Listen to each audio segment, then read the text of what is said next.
Meus irmãos, a paz do Senhor Jesus. Sinceridade.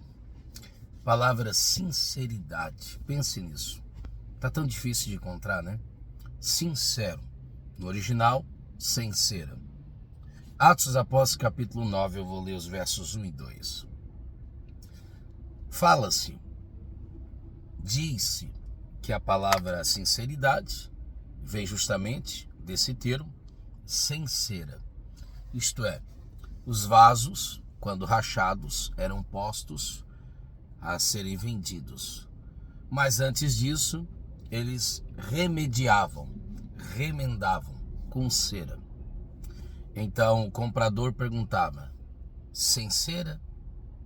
Da onde vem a palavra sincera? Quer dizer, sincera? É realmente o que aparenta ser? Eu tenho uma frase que não é minha, não sei onde li, mas eu acho que vale muito para os nossos dias. Que frase é essa?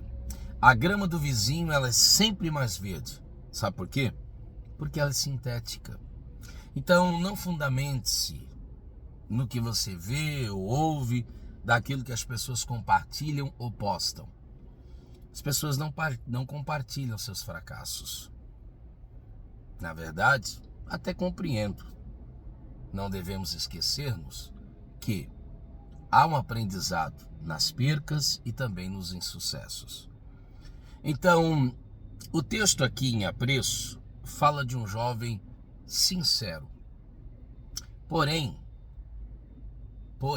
o que salva não é a sinceridade, é a verdade. O que liberta, disse Jesus, não é a sinceridade, é a verdade. Então, ser sincero ou sinceridade, embora aparentemente seja sinônimo de verdade, não é. Eu posso estar sinceramente equivocado, como é um tema de um livro, é um título de um livro, sinceramente equivocado. Não é porque é verdade que eu devo falar. Sempre devo falar a verdade, mas não devo sempre que verdade falar. Provérbio 25:11. Porém, devo falar com sinceridade. Mas o que salva não é a minha sinceridade, porque a minha sinceridade pode estar equivocada. Eu posso ser sincero e eu devo ser sincero. Aliás, eu tenho dificuldades imensas de trabalhar com pessoas que não são sinceras. Chegamos num tempo, e eu não sou terapeuta, eu não sou profissional do ramo, leio muito quem é, ouço, atento para tanto, e me preocupo com diagnosticar que muitos vão diagnosticando, por exemplo. Até quem pense e diga, essa sua sinceridade, falando para mim, é um grau de autismo, porque você não tem filtro. Talvez o seja. Eu posso ser sincero, não posso ser desrespeitoso. Será que isso já não é um filtro? Então eu tenho um problema sério com essas questões, porque senão tudo é trauma. Ninguém mais muda de vida, ninguém mais acredita no Evangelho. O ser humano que Deus o fez com a capacidade de adaptação parece que começa a ser um subproduto. Porque tudo justifica-se pelo um trauma. Não é um trauma, é um diagnóstico, entende? Não estou ignorando isso, mas estou dizendo que reduzir a isso é simplificar demais, é minimizar demais. O texto em que vou ler agora fala da conversão do maior bandeirante do cristianismo. Fala de alguém que foi importante quando conversa a Cristo, justamente por quê? Porque este alguém, quando conversa a Cristo, levou outros a Cristo. E este alguém não converteu as pessoas a si, não fez a si um fã-clube, fez discípulos de Jesus. Esse é o melhor propósito. Lembra da antiga telefonista? Você não é desse tempo, né? Mas pessoas que têm a minha idade, ou talvez mais do que eu, sabem disso. Eu lembro-me muito de ir a telefonistas. Sem uma cabine telefônica, discava o número ou dava a telefonista para que assim o fizesse. Quando a pessoa do outro lado atendia a ligação, Então, passava-se, no caso para mim, ou para quem quer que estivesse usando, e o telefonista saía de cena. Então esse é o nosso propósito em Deus, é conectar alguém a Cristo. Uma vez conectado em Cristo, eu devo sair de cena, porque eu sei muito bem para onde Cristo Jesus o levará. Por isso a importância deste moço converso a Cristo, Saulo. Provavelmente um nome que deve ter sido dado a este em referência a Saul, o benjamita, Saul, da tribo de Benjamim, da onde Saulo também é, segundo sua própria biografia, escrita em Filipenses capítulo 3. Mas vamos lá, o texto de Lucas diz, detalhe, essa conversão ela é tão importante que você vai encontrar pelo menos 3 relatos dela no livro de Atos, 3 relatos dela. Então observe, Paulo fala sobre Atos 22, Paulo fala sobre diante de autoridade, e aqui Lucas, como historiador que é, comunica a todos nós. Então é a conversão do maior bandeirante do cristianismo, é Saulo. E Saulo respirando. Tem alguns tradutores que traduzem essa fala como bufando. E Saulo bufando, respirando ainda.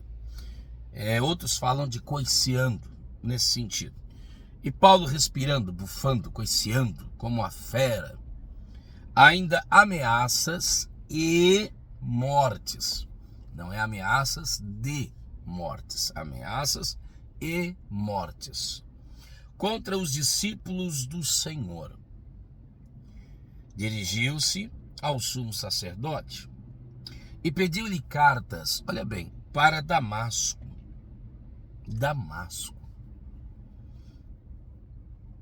O sumo sacerdote provavelmente estava por Jerusalém. Damasco, capital da Síria, dista-se aproximadamente de 250 a 300 quilômetros. Por isso deduz-se, por inferência, que ele literalmente caiu do cavalo. É verdade que o texto aqui não fala da sua queda quanto a cavalo, mas não deveria fazer um distanciar desse tão longo a pé. Não era uma procissão, era uma missão, segundo ele. Uma missão em glória, é verdade, mas era uma missão. Então pedi-lhes carta para Damasco. Flávio José explica-nos o porquê. Porque lá em Damasco, nesse tempo, havia uma colonização, uma colônia, onde agrupavam-se judeus e também alguns prosélitos, isso é, judeus conversos a Cristo. E pediu-lhes carta para Damasco, para as sinagogas, a fim de que se encontrassem com alguns deste caminho. Eu acho maravilhoso. O primeiro nome do cristianismo conhecido nas escrituras foi caminho. Tanta gente querendo atalho, né? Mas é caminho. Quer homens, quer mulheres. Agora veja bem, eu os conduzisse presos a Jerusalém. Como é que seria essa condução? Será que seria a cavalos também? Acho meio difícil. Provavelmente ele iria a cavalo e os traria a pé, acorrentados, manietados. Então observe que a fé desse moço, ela é sincera, só não é verdadeira. Ela é sincera, levada até as últimas consequências, mas não é verdadeira. Ela é sincera, ela não mede qualquer que sejam as consequências, porque ela tão sincera é que ela está pronta e disposta, essa fé, essa crença, essa tradição, esse farisaísmo, essa religiosidade, isso é um fanatismo, é verdade, mas ela está ali.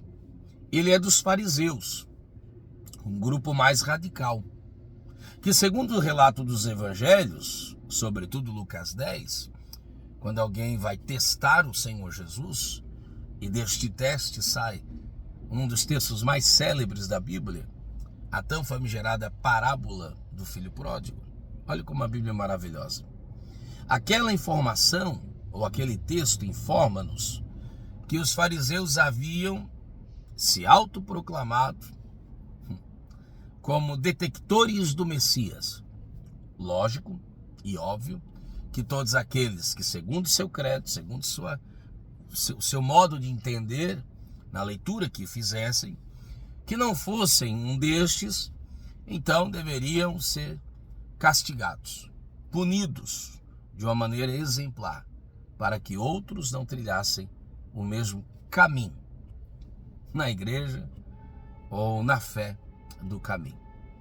Mas a questão é, ele é sincero. Ele é verdadeiro na sua sinceridade. Só que estava preso em seus méritos pessoais, suas crendices, enfim, ele estava preso. Então, o que liberta o homem é a verdade, não é a sinceridade. Então, glória a Deus pela sua sinceridade, mas saiba, não é porque você é sincero que você está certo. Não é porque você é sincero que é digno de louvor. Toda insinceridade, né, se é que existe essa palavra, toda não sinceridade é farisaísmo, é verdade, é hipocrisia. A Bíblia sempre condena, são sepulcros caiados, tudo isso é verdade. Mas a questão é, não é porque sou sincero que estou certo. Não é porque eu sou legítimo, eu posso estar legitimamente equivocado. Originalmente equivocado.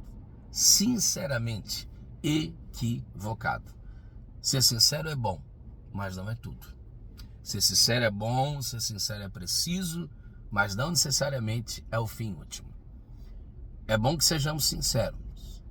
Então, empregue esse esforço, esse dinamismo da sua sinceridade naquilo de fato que é verdadeiro. Porque é como vender um produto abaixo do preço que se comprou. Quanto mais se vende, mais se prejuízo tem, ou mais prejuízo se tem. Entende isso? Então, quanto mais sincero o indivíduo for naquilo que não é verdade, quanto mais afinco, quanto mais esforço ele empreender nisso, pior ele se torna. E pior ele faz. O dano será maior. Ele está sinceramente equivocado.